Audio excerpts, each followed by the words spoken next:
आखिर क्या है हाड़ी रानी की बलिदान की कहानी, जिन्होंने मातृभूमि पर अपने प्राणों को न्यौछावर कर दिया? क्या है वो रहस्य जो आज भी लोगों को चौंकाता है?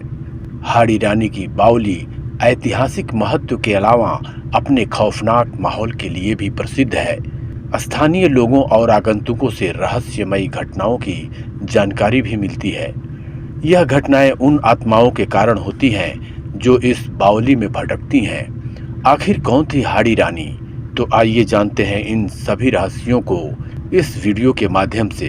वीडियो में आगे बढ़ने से पहले अगर आपने हमारे चैनल को सब्सक्राइब नहीं किया है तो अवश्य कर लें और बेल आइकॉन दबाना ना भूलें। हाड़ी रानी राजस्थान के हाड़ा चौहान राजपूत की बेटी थी और उनका विवाह रतन सिंह चुड़ावत से हुआ था। रतन सिंह मेवाड़ के सलूम्बर के सरदार थे। हाड़ी रानी वह वीरंगना थी जो अपने पति के उसके लक्ष्य को डगमगाते देख अपने अस्तित्व की रक्षा के लिए अपने जान को न्यौछावर कर दिया। यह उस समय की बात है जब मेवाड़ पर महाराणा राज सिंह 1652 से 1680 तक का शासन था।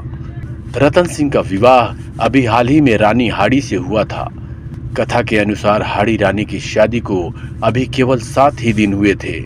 हाथों की मेहंदी अभी वैसे के वैसे थी।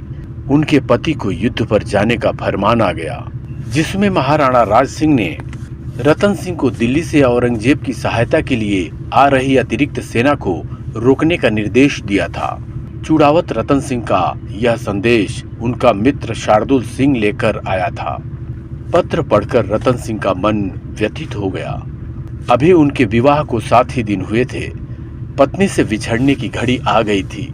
कौन जानता था कि युद्ध में क्या होगा। एक राजपूत रणभूमि में अपने शीश का मोह त्याग कर उतरता है और जरूरत पड़ने पर शीश काटने से भी पीछे नहीं हटता। औरंगजेब की सेना तेजी से आगे बढ़ रही थी। उन्होंने अपनी सेना को युद्ध की तैयारी का आदेश दे दिया। वह इस संदेश को लेकर अपनी पत्नी हाड़ी रानी के पास पहुंचे और सारी कहानी सुनाई। रानी को भी यह खबर सुनकर सदमा लगा, पर रानी ने खुद को संभाल लिया और अपने पति को युद्ध पर जाने के लिए तैयार किया। उनके लिए विजय की कामना के साथ युद्ध पर जाने की विदाई दी। सरदार अपनी सेना को लेकर चल पड़ा, किंतु रह रह के उसके मन में आ रहा था कि सचमुच मेरी पत्नी मुझे भूल न जाए। वह अपने मन को समझाता, पर उसका ध्यान उधर ही चला जाता। आखिर हाड़ी सरदार से रहा न गया और आधे मार्ग से उन्होंने अपने पत्नी के पास एक संदेश वाहक भेज दिया। पत्र में लिखा था, प्रिय, मुझे मत भूलना, मैं जरूर लौट कर आऊंगा। मुझे तुम्हारी बहुत याद आ रही है। अगर संभव हो तो तुम मुझे कोई अपनी प्रिय निशानी भेज देना। उसे ही देखकर मैं अपना मन हल्का कर लिया करूंगा।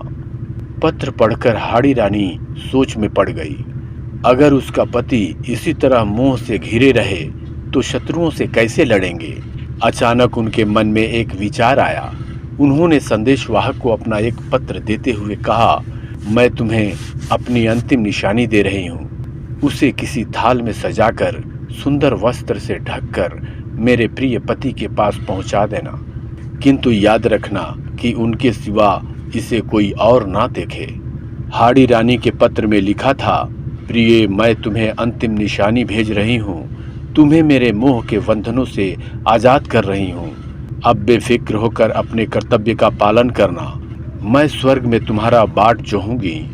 पत्र संदेशवाहक को देकर हाड़ी रानी ने कमर से तलवार निकाली और एक ही झटके से अपना सिर धड़ से अलग कर दिया।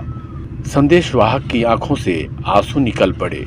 स्वर्ण थाली में हाड़ी रानी के कटे सिर को सुहाग के चूनर से ढककर संदेशवाहक युद्ध भूमि की ओर दौड़ पड़ा।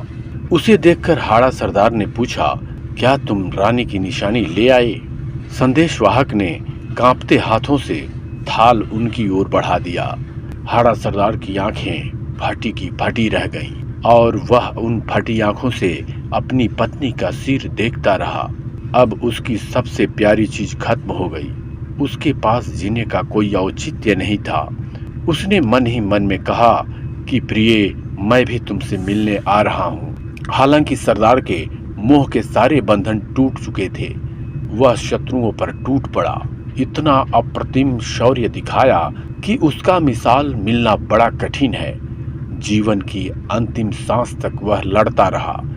औरंगजेब की सहयोगी सेना को उसने आगे नहीं बढ़ने दिया, जब तक कि मुगल बादशाह मैदान छोड़कर भाग नहीं गया था। इस जीत का श्रेय केवल उसके शौर्य को नहीं, बल्कि रानी के उस बलिदान को भी जाता है, जो अब तक इतिहास का सबसे बड़ा और अस्मरणीय बलिदान माना गया है। आशा करता हूं कि यह ऐतिहासिक कथा आपको बेहद रोचक और ज्ञानवर्धक लगी होगी। अपने विचार कमेंट बॉक्स में अवश्य लिखें। धन्यवाद।